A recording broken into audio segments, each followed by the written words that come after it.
event grew out of the exhibit of Will Alsop's work, now on display here at the DX. Provocative as always, Will has given us insight into his design process and thinking concerning his current work. The topic of tonight's discussion was suggested by Will. It is both relevant and timely for Toronto and has ramifications for many cities in North America. The people on this stage represent immense talent and expertise, and this promises to be an exciting discussion. Before we begin, I would like to thank Vincent Gui, Assistant Professor at the Department of Architectural Science, whose dedication and passion made this event possible. He also facilitated the mounting of the exhibition of Mr. Alsop's work. Frank Bowen, Blaine Evans, David Campbell, Amna Zahir, and Jordan So designed and built the installation. We appreciate all your skills and expertise. Blaine, David, and Jordan spent 10 days in London at Will's studio collaborating on the construction of the models, and we thank you very much for that. Ken Greenberg has generously agreed to moderate tonight's discussion. Mr. Greenberg is a graduate of Amherst College and the University of Toronto. Principal of Greenberg Consultants, he is currently involved in projects such as a master plan for York University, a downtown 2021 master plan for Mississauga, and the Rose Kennedy Greenway District Planning Study in Boston. He is a frequent lecturer and teacher in both North America and Europe, inspiring professionals and students in thinking about demographically diverse post-industrial city. He has been a force of expertise in Toronto for many years and is the conscience of many urban design projects. I give you Ken Greenberg, who will introduce our panel members and moderate this evening's discussion. Thank you.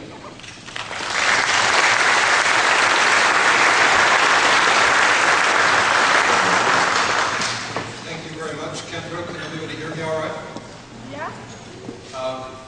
Welcome to what promises to be an extremely interesting evening. And before I start, I'm just going to ask to make one public service announcement. The washrooms are downstairs. We have a very distinguished panel this evening. President Sheldon Levy on my immediate left, and three very renowned architects, Seidler, Craig, sorry, I'm getting the order wrong here. Craig Dykers, Ed Seidler, and Bill Alsop, and I will introduce them properly in just a moment, but I thought I would start off by just making a few introductory comments to launch the discussion. Why this topic now, that Will has suggested, universities as city builders, is so relevant. We are in the midst of an extraordinary sea change after many decades in which universities essentially were trying to go it alone, to carve out their own territory inside or outside of cities. There's a new appreciation, not only in Toronto, but across North America and really across the world, that there are very important symbiotic relationships between university and their host cities.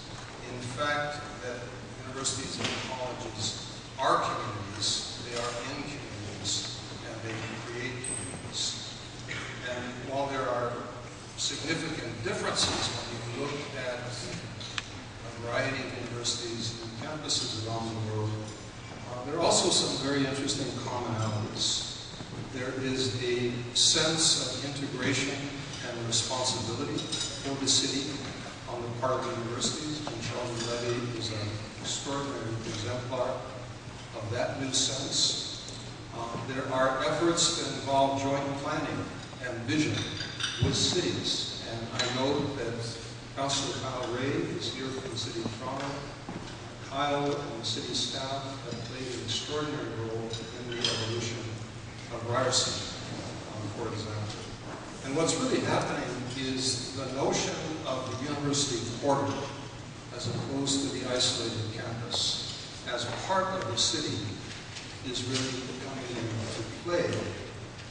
This has all kinds of ramifications. For example, when we now focus on sustainable development, the issues that make development sustainable, in fact, transcend individual institutions like universities and really speak to the fit within the city. From the city standpoint, instead of seeing universities as institutions that are expanding within their boundaries, that have to be controlled and suppressed in some cases, cities are really seeing universities as very important economic assets and catalysts for the health and vitality of the city. Now, what does this mean in physical terms? It means a whole different approach to what the university campus is. Instead of having hard edges, we're now looking at permeable edges, we're looking at links and connections, we're looking at shared neighborhoods. Instead of trying to build dormitories or residences to house all the students on the campus, it's those neighborhoods that surround the campuses that provide housing, they provide shopping, they provide all the amenities that make life at university an exciting time in people's lives. There are also all kinds of economic spin-offs from the research activities in the universities, and you only have to look at examples like East Cambridge around the MIT campus to see how valuable this kind of entrepreneurial activity can be. So with all this in mind, it is extremely fitting that it is Ryerson that is hosting this event tonight, because Ryerson has emerged as a prime and leading example of everything I've been describing up until now. And this really came about because Ryerson turned its greatest weakness, the fact that it actually had not much of a campus in the heart of a great city, into its greatest strength. Being land poor, it had to reach out and forge relationships. And this concept that Ryerson has really pioneered. There are some other examples in the world. George Washington University in Washington, D.C. is another example. But Ryerson has really been at the forefront in this concept of co-development.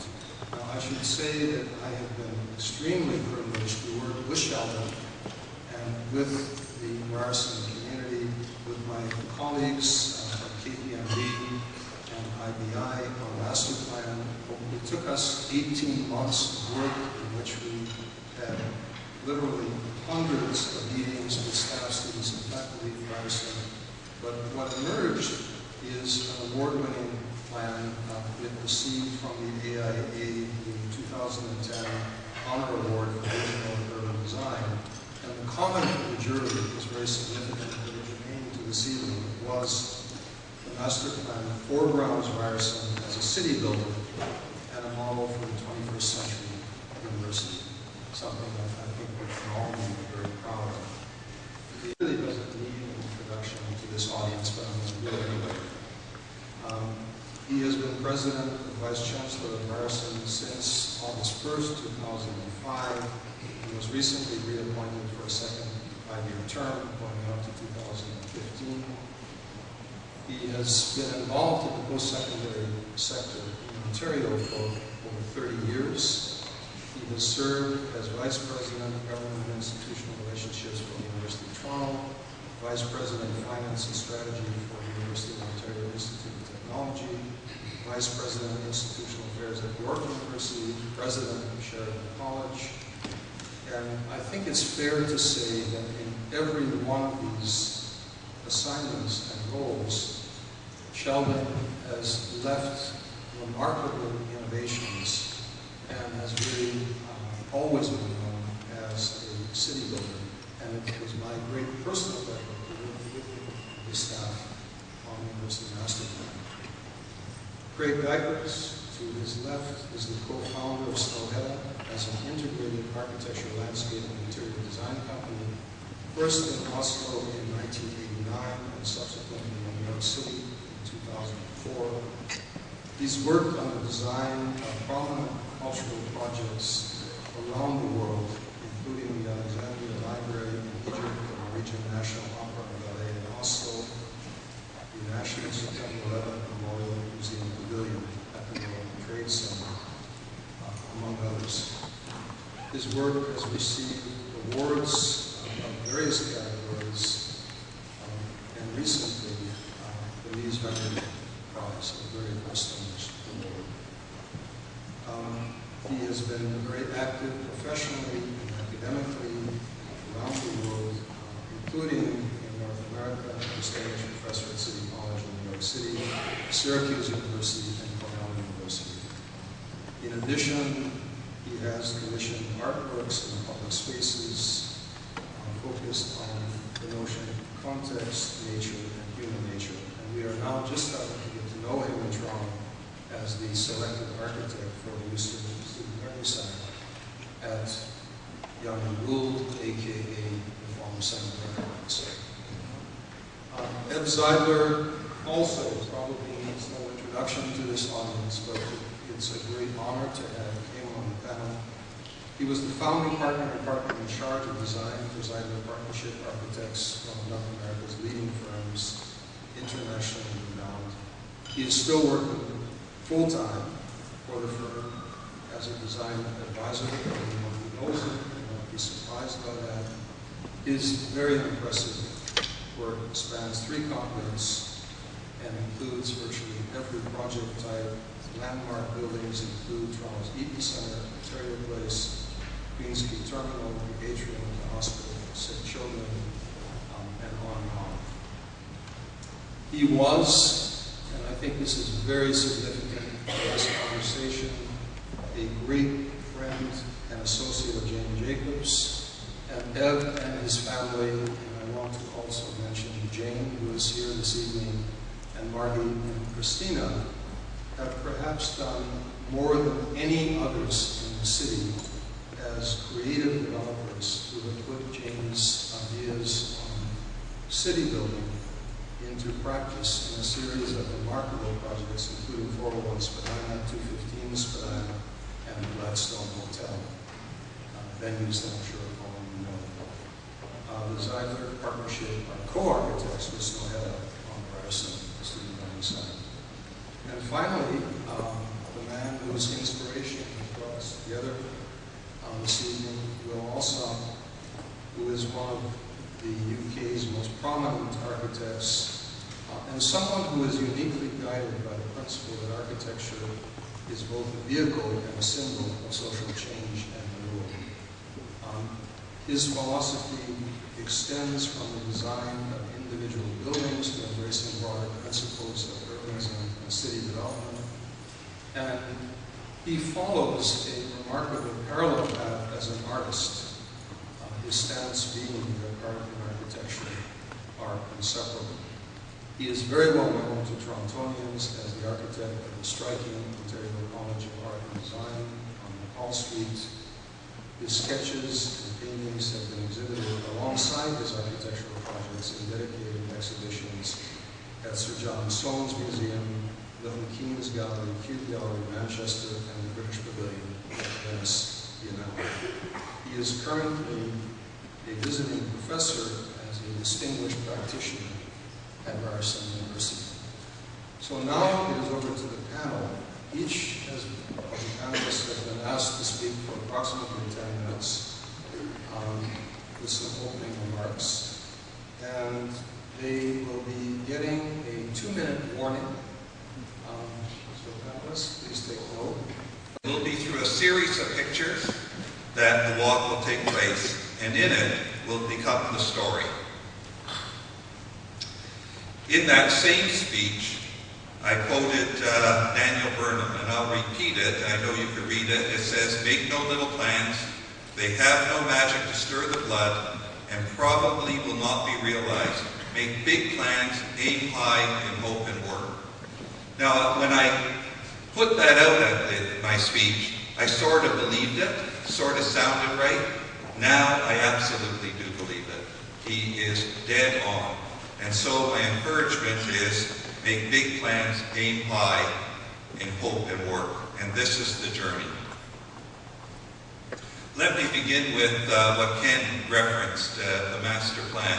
It in some ways became the blueprint for this journey, and it is a significant piece of work. And as Ken mentioned, it had won a very prestigious award and listed are the individuals that participated in it.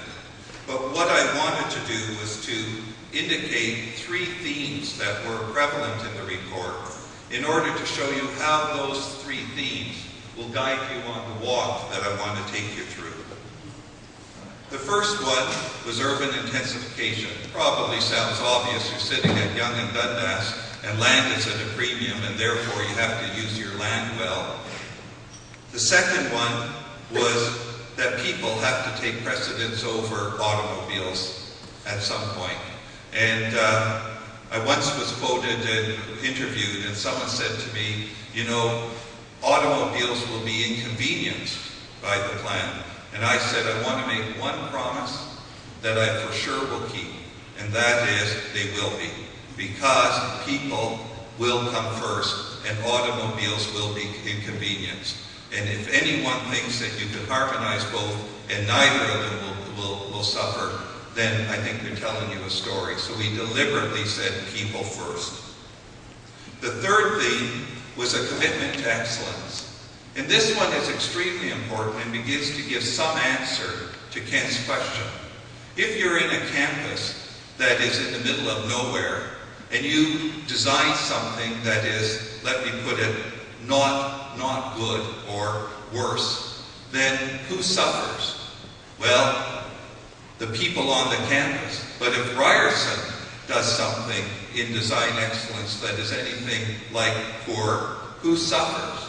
The answer is 28 million people who every year pass in front of Ryerson. The city suffers. The country suffers. So design excellence must be one of our themes. And a good way to say we're following that through is to look at the panel we have today who is working with us. So where is today? Now, I want to begin with this picture. This is a picture in the late 1980s, the only one I could find, taken from a movie shot, of Yonge and Dundas. What I want to draw your attention to is, you might remember the Mr. Submarine in the corner, but what's striking to me, and I'll come back to this, is what is happening at Yonge and Dundas. Watches are being hawked at Yonge and Dundas. This was the Yonge and Dundas in 1980. This is the Yonge and Dundas today. Now, let me go back to big dreams and reach high. This would not have happened if it was not a big dream, reach high, and have the courage. And there is no one who played a bigger role than Kyle Ray. And Kyle, as your leaving counselor, I want to give you a hand for bringing us in.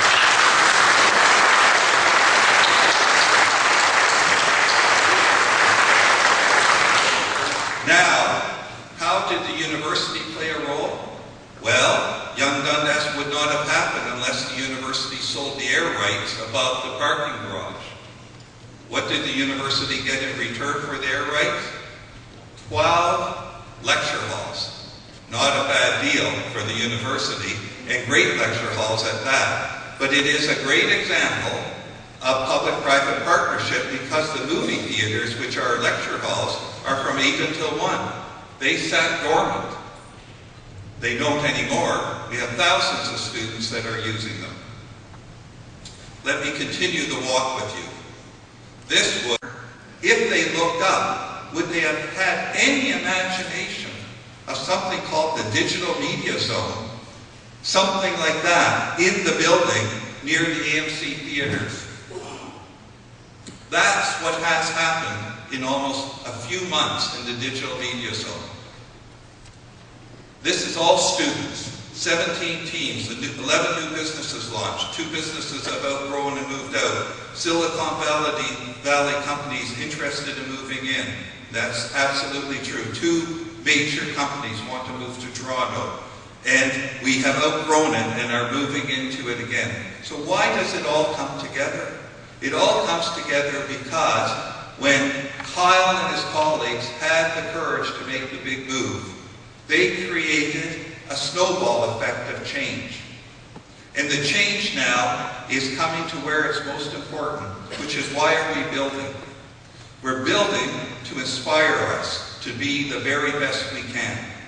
And part of the inspiration of being the very best we can is the university saw the opportunity of giving students the space for creative activities which has all of a sudden attracted attention almost worldwide.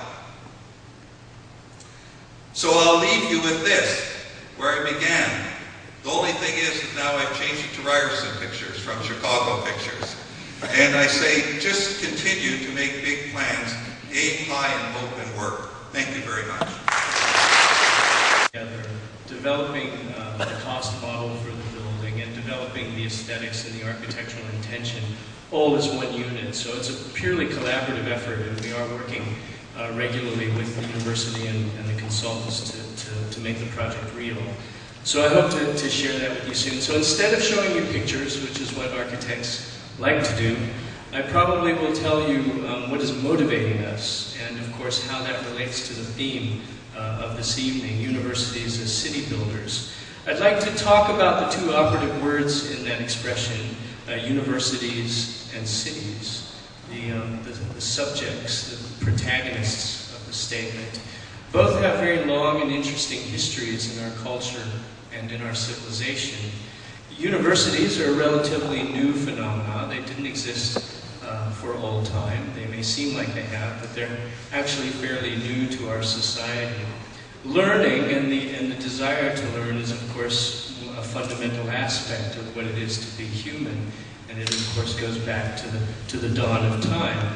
Really, learning has transcended many technologies throughout history and continues to change and adapt with new technologies, as well as create new technologies around its existence. But really, probably you can imagine, and I guess maybe similar to Sheldon, I'd like to draw a picture of a story, of a place to go.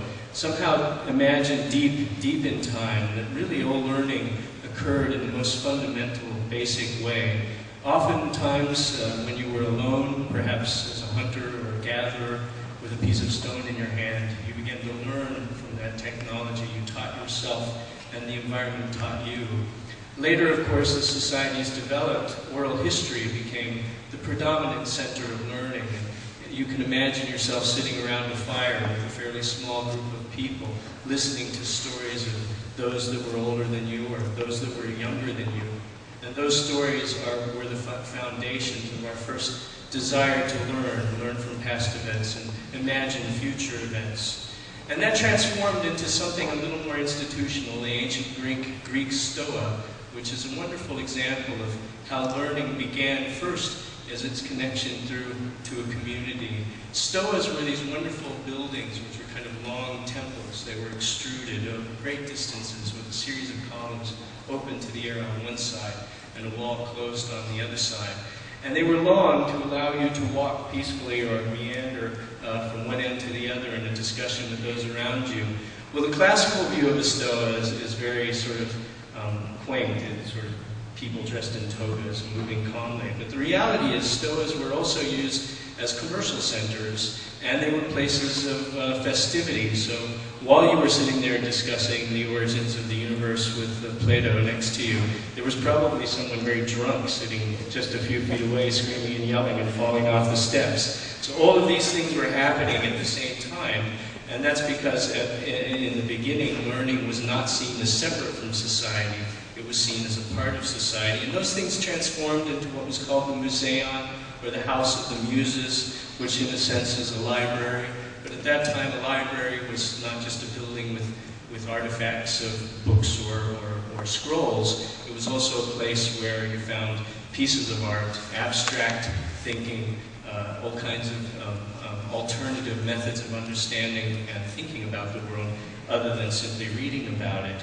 And that, of course, moved forward into what many of us understand as the secret libraries of the Renaissance and the Dark Ages, the time where there were very few books, very little access to information, and that information was held insulated from most of society.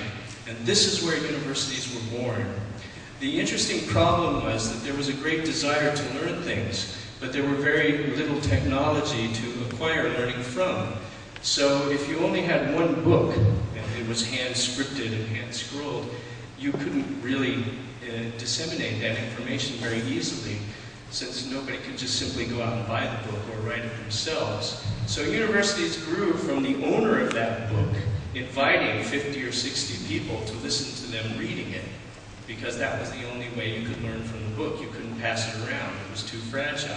So it's a kind of weird idea that there would be one person just sitting up there reading from a book, and that was the core of learning. Of course, we see it more interactive today. Although some teachers, very bad teachers, still do that. They just stand up in front and read from a book, and then it's over and they go home.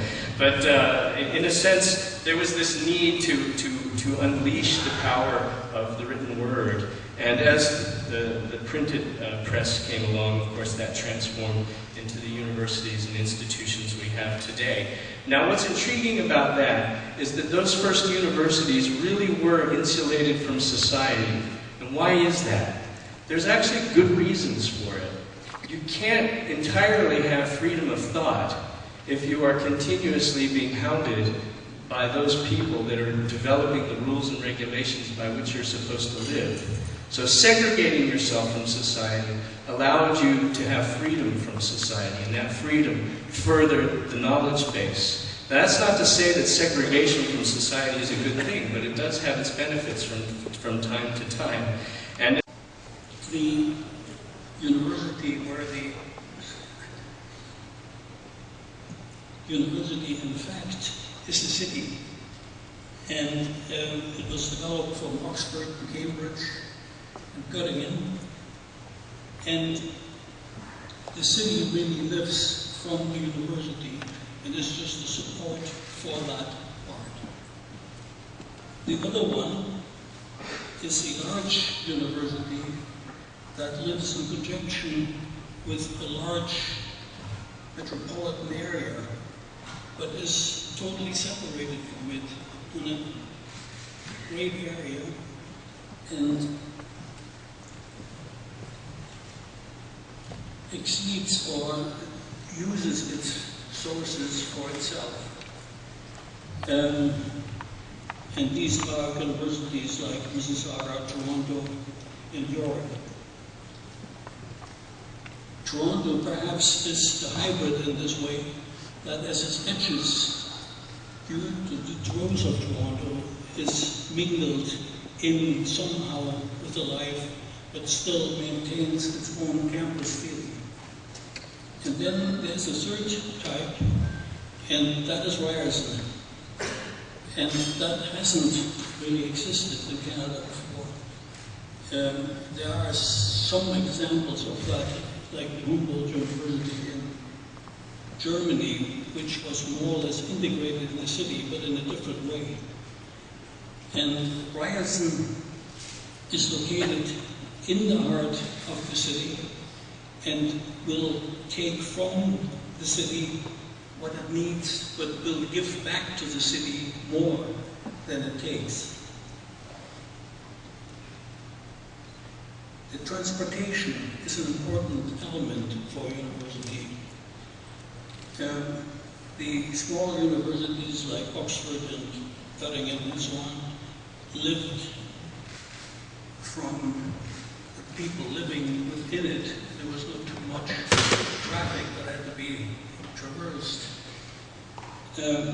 Toronto basically lives on the car, all by people living inside. But Ryerson has the opportunity to be in the center of a traffic net, the north-south connection, the TTC's line, and the east-west connection to the streetcars. And within that part, the university can develop in a different way.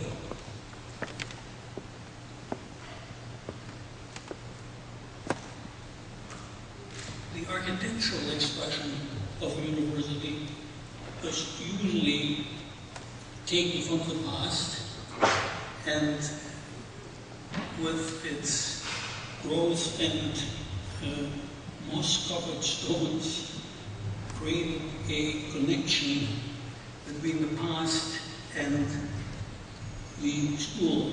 The newer universities mostly used modern buildings, but also in various ways. There was no real pattern.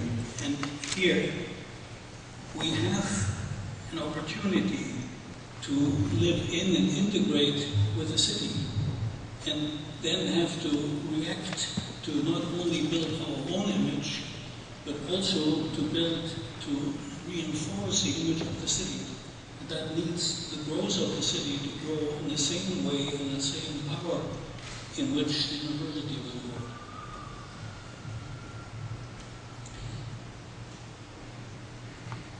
Universities can be, under these circumstances, city builders.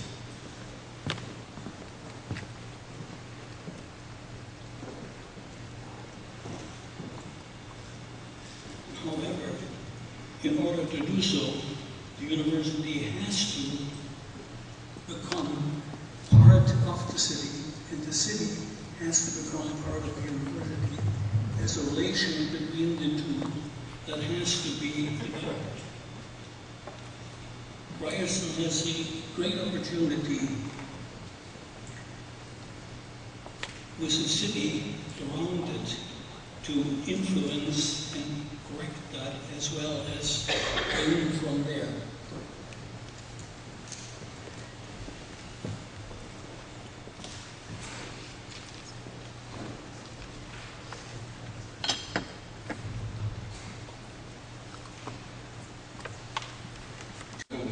I'm being quick here because I don't want to be taken out by you, my name. Then roll on rapidly to the sort of 60s and 70s, and I'm talking from a UK perspective, but I did spend some time for my sins in a similar campus at Ball State University in Indiana, where you might slit your wrists. But we built things like Sussex University. It's very good in some things, Kiel, and the University of East Anglia, which actually is a very fine campus, and it's been saved because the city expanded and surrounded the campus. These remote campuses clearly don't work because A, it doesn't benefit the city, because they're unaware of what's going on there. It creates a division between town and gown. The locals don't like the students because they go into town on Friday and Saturday night, drink too much and stick on the street. So they don't understand what's actually going on. And I think that's a very important thing. Of course, in the case of the UAA, which is interesting, they did also build places like the Sainsbury Centre, which has a wonderful program of various events, and therefore the citizens of Norwich go and enjoy it, as well as many other people as well. So it was an attraction. I think that's an important point. Quite apart from the fact that it was originally a golf course, but that's another problem. But then there are other roles, and I'm talking about perhaps older cities in Toronto. Certainly the work that we've been engaged with in Goldsmiths College in London, which is part of the University of London anyway. It's about rebuilding cities, worn out bits of cities. And Goldsmiths, I can assure you, which is part of New Cross in South East London, is not a very attractive place.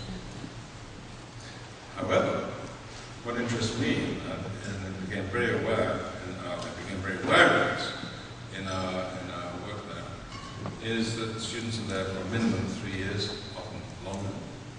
And while they're there, they put down roots. They begin to know local people, they begin to become engaged in this place. And yet, suddenly, that fateful day when they graduate, it's turned out. So, I mean, a lot of our discussion there is how can you mitigate, how can you soften this blow, which is supposed to be a celebration of graduating, and then having to sort of leave all these people and establishments that you've been. And I think it's very important.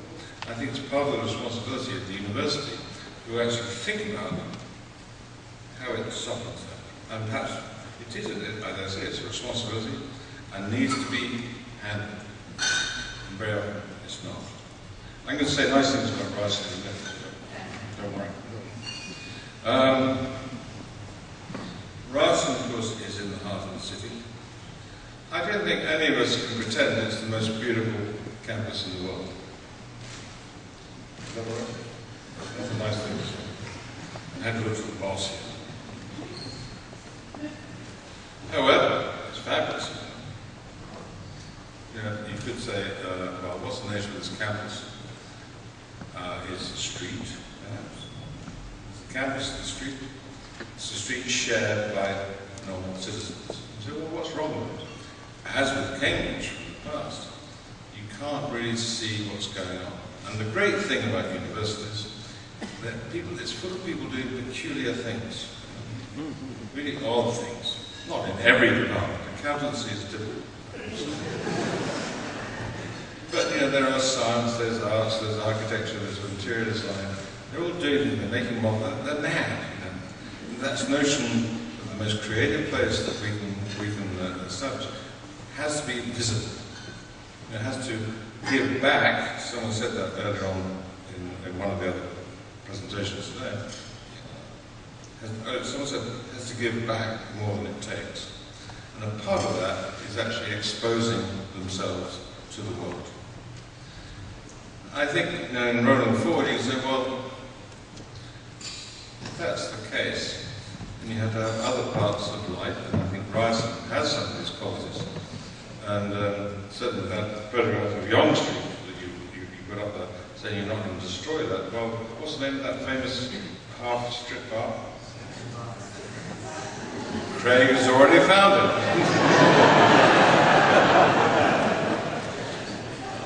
Well, we don't see that go, do we? It's an important part of being a student. What I'm saying is a very simple message, is that it's the responsibility of the university to make the invisible visible. Then there's an interaction between the city and the university, and there's no separation between them. It's a natural integration between those two entities. And there will always be two entities. You know, we always say it's all one and the same thing. Fine. That's all easy to say, but it exists in the context of other more serious things. So, what is the future context for any university? I think we would all agree on this panel. It's great to have a campus in the centre of the city, and Toronto is certainly well endowed with a number of campuses in the centre of the city. So that's fabulous. That's good for Toronto. And that's one reason why I like it here. What is the future context? I think, you know, the world economy is crap, really. It's not very good, and unfortunately here in Canada, you've avoided many of the stupid mistakes that we've made in the UK and many other countries, I have to say. And not the least of which is just not far from here, south on the other side of the lake. However, we pay the price. Now we are looking at you today. You're all very old. Look at you. Except in your head you're very young, which means you're going to live forever, and you're a nuisance. You should die tomorrow, shouldn't you?